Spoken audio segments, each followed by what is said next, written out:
Venezuela पर अगले 24 घंटे दरअसल बहुत भारी पड़ सकते हैं। वेनेजुएला पर कभी भी डायरेक्ट अटैक हो सकता है। वेनेजुएला के पास अमेरिकी सेना की तैनाती बढ़ा दी गई है। कैरेबियन में अमेरिकी सैनिकों की संख्या बढ़कर 16,000 तक पहुंच गई है। तो बड़े पैमाने पर अमेरिकी सैनिकों को डिप्लॉय कर दिया गया है। कहा यह जा रहा है कि कुछ ही घंटों में बड़ी खबर सामने आ सकती है और वेनेजुएला पर हो सकता है कभी भी डायरेक्ट अटैक। और देखिए एक बड़ी खबर आ रही है वेनेजुएला को लेकर ही, द वॉशिंगटन पोस्ट में किया गया है बड़ा दावा वेनेजुएला को लेकर। वेनेजुएला के पास 8 यूएस वॉरशिप्स अब तैनात हो गए।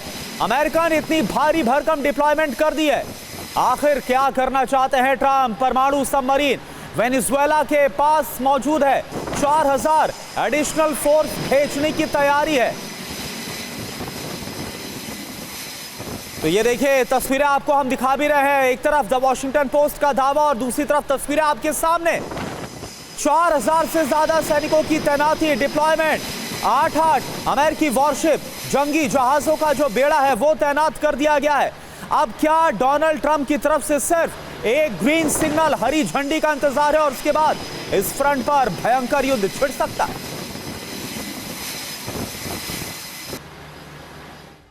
तो देखिए तमाम जो खबरें सामने आ रही हैं वो इस बात की ओर इशारा कर रही हैं कि वेनेजुएला पर कभी भी डायरेक्ट अटैक मुमकिन है। वेनेजुएला को लेकर ऐसा लग रहा है कि डोनाल्ड ट्रंप बड़ा फैसला ले चुके हैं, कुछ सोच चुके हैं, बस एक ग्रीन सिग्नल का इंतजार है और उसके बाद वेनेजुएला पर कभी भी डायरेक्ट अटैक हो जाएगा। यह खबर निश्चित तौर पर बड़ी है। एक नया वॉर फ्रंट खुलते हुए हम अपनी आंखों के सामने और देख रहे हैं। हमारे साथ जैसा कि आप देख सकते हैं 2 खास मेहमान भी मौजूद हैं। Major general JK. बंसल हमारे साथ मौजूद हैं और ग्रुप कैप्टन जी.के. पांडे भी हमारे साथ मौजूद हैं। लेकिन आपको बता दें कि समंदर में अमेरिका की हलचल कितनी बढ़ गई।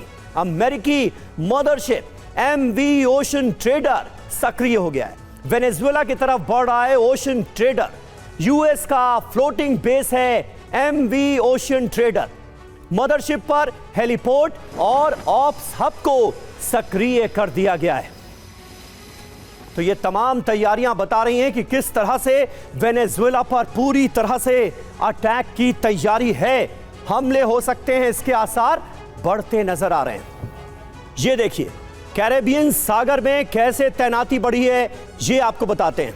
USS Gravely, USS Jason Dunham, USS Sampson nuclear powered submarine, USS लॉजिमा, USS San Antonio, USS Fort Lauderdale, इन सब को तैनात कर दिया गया है कैरेबियन सागर में। ये है अमेरिका की बड़ी तैयारी और ये तैयारियां साफ तौर पर बता रही हैं कि डोनाल्ड ट्रंप वेनेजुएला को लेकर कोई बड़ा फैसला ले चुके हैं और कहीं ना कहीं इसके पूरे आसार करुणा नजर आ रहे हैं। पिज्जा ट्रैकिंग से जो हमला है, क्या हमले का एक बड़ा सिग्नल मिल रहा है? अब खबर क्या है, पेंटागन में नॉनस्टॉप प्लानिंग और मीटिंग का दौर चल रहा है और पेंटागन में औसत से ज्यादा पिज्जा ऑर्डर किए जा रहे हैं। ये जरा बिग वॉल भी हम आपको दिखा रहे हैं। ये खबर तो आपके सामने है ही है, लेकिन आप जरा देखिए ये जो पिज्जा ट्रैकिंग है इसके जरिए आप समझ सकते हैं कि किस तरह से पेंटागन में अब वेनेजुएला को लेकर बहुत ज्यादा चर्चाएं हो रही हैं। और अगर शाम 5 बजे का आप वक्त देखेंगे तो बिजियर देन यूजुअल, यानी सबसे ज्यादा जो पिज्जा है वो इस दौरान ऑर्डर किया गया। आप जो ग्राफ है वो देख पा रहे हैं और इससे समझा जा रहा है कि काफी हलचल हो रही है। लगातार पेंटागन के जो अधिकारी हैं वो वेनेजुएला को लेकर स्ट्रेटेजी तैयार करते हुए नजर आ रहे हैं। बिल्कुल सही बात है, बिल्कुल सही बात है। और आप यहां पर देखिएगा पिज्जा ट्रैकिंग के जरिए दरअसल बताने की कोशिश हम आपको यह कर रहे हैं कि किस तरह से पेंटागन में औसत से ज्यादा पिज्जा ऑर्डर किए जा रहे हैं और यह बता रहा है कि दरअसल 5 बजे तक किस तरह से ये जो ऑर्डर्स की संख्या है वो बढ़ती है, क्योंकि यहां पर अधिकारियों की संख्या ज्यादा है।